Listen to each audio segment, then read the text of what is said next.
Bursa top skor di Piala Dunia 2022 tidak mengalami pergolakan yang mengejutkan setelah Prancis mengamankan tiket ke final Piala Dunia 2022 Kamis 15 Desember dini hari waktu Indonesia Barat.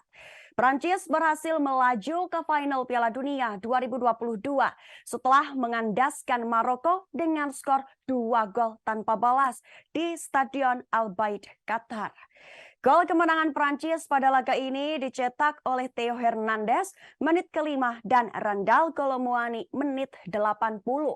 Walaupun tidak menambah pundi-pundi golnya di babak semifinal, Kylian Mbappe dan Olivier Giroud masih bersaing di papan atas top skor Piala Dunia 2022. Mereka masing-masing mencetak 5 dan 4 gol. Berikut daftar top skor sementara Piala Dunia 2022. Pertama, Kylian Mbappe, Prancis, 5 gol. Kedua, Lionel Messi, Argentina, 5 gol.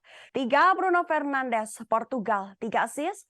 4, Harry Kane, Inggris, 3 assist. Dan terakhir, Kylian Mbappe, Prancis, 2 assist.